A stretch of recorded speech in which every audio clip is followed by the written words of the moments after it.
Welcome back. We're back on the TA. The shield is all shiny. You gotta save stuff like that whenever you can, because you're sure not gonna buy it.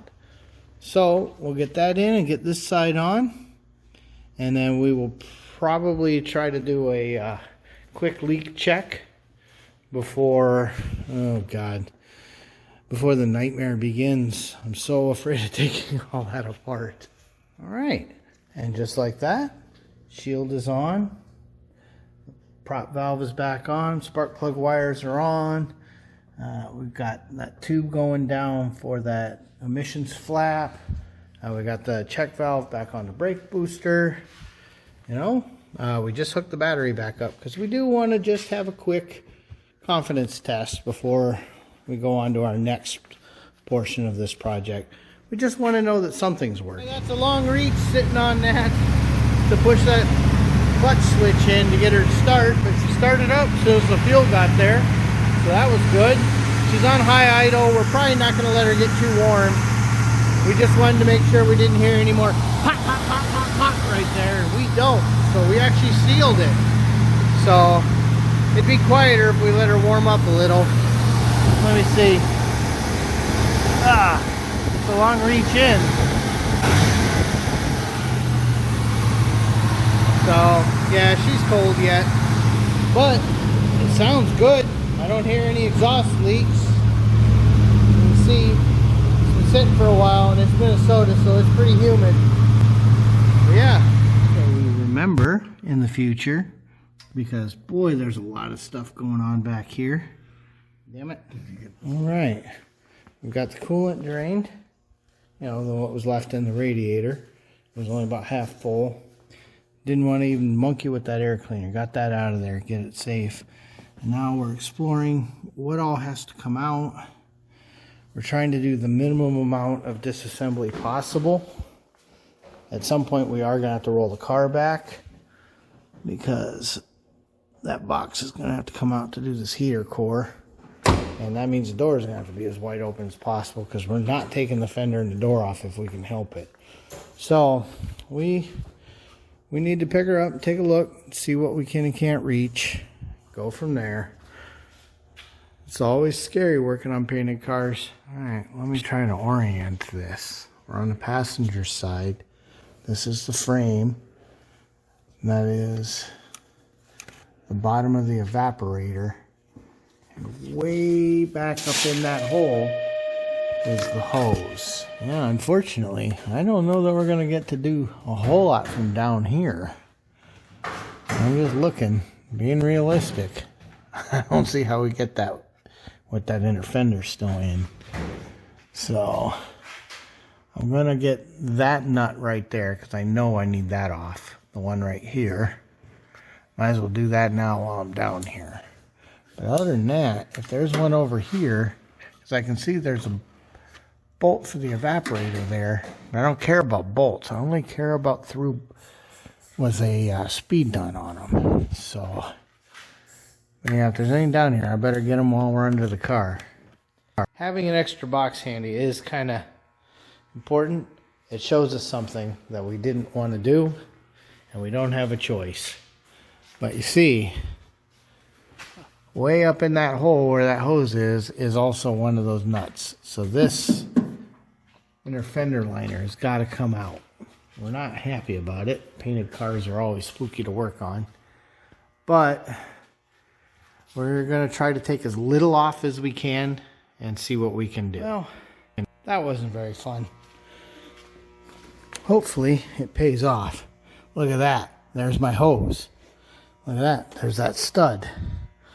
So, it wasn't fun, but I got it, and I don't think I even broke anything. I did notice I was having a heck of a time getting that loose, probably because of that. But, yeah, we'll have to figure out which one of the clip nuts on there is no good. Which is weird, because they all look good. I wonder where that came from. Well, 3 things at a time. We'll worry about that when it goes back together. Oh, actually, I know exactly where I bet that was. I bet that's this bolt right here. Or at least I have access to that. So suddenly, now we can get that and that. Get this little sleeve adapter off. Okay, well, so for anybody doing this, you know, you do have to loosen this front flap, but you don't have to take it off because the head of this bolt, this extension drop has to come out. It's 3 bolts. The 3 bolts and then the back of the overflow tank. Nothing up here, just the 2 bolts into the fender. Take all these off. Obviously the mud flap had to come off. I did have to loosen the body just to get that tiny bit of flex. And of course the 2 fender bolts here. And now, because we were going to try to work through this little hole, that was never going to happen. This just gave us complete access to everything. So the 30 or 35, maybe 40 minutes that I spent doing that, you know, that was worth it, because suddenly things just got a little easier. Plus, we can put the tire back on to push it back to open the door. So that worked out nice. Okay, I'm going to put her back down and pull another bolt from behind the motor over there. And obviously we're going to be replacing these hoses. We had to cut them and they're pretty crunchy. But I think we might be getting closer. So this is definitely not a project for the faint of heart, but so far it's not undoable. We'll see. Hopefully we don't have to pull that evap. If we have to do that, then this sucks. So but yeah, and there's the evaporated canister. That's the evaporator for the AC. Condenser's over there. There's a compressor, a dryer. Well, I don't know if it's a dryer or an accumulator on this car. I never remember the difference. But yeah, so we're going to pop the car back down. All right. There's 2 more bolts over there. They're all shiny and silver. But to get that off and pull this forward, this air duct right here is going to have to come off. And to do that, looks like pretty much everything over here has to come out. So we're going to keep exploring. So we got that vent out. That was fun. Getting too old and fat for that. So now I just got that bolt, and then whatever's holding that wire up there. And, oh, and this ground stud I got to press through. And then this might wiggle free. We'll find out. I hope so. That's not fun at all. You're fighting that thing, which you, if you could take it out, would sure help. But you can't, because there's a screw right here on the other side going this way. And you just have no access. So it's a fight and a struggle. Going back in is going to be fun. Hopefully we don't bend up any tubes. But got it out. Now this is going to be fun and interesting. We're going to have to remember how all this went. But that plate there was the last thing that had to come out. And then that whole assembly slid up. So all the hardware there is for that assembly.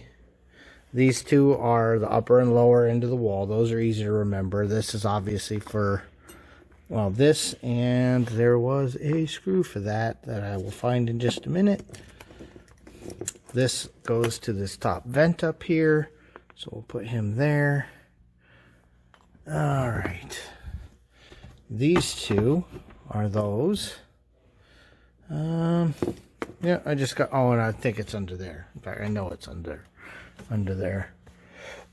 So, whew, yeah, that's a nightmare to get in and out. But, well, we don't know about in yet. We got it out.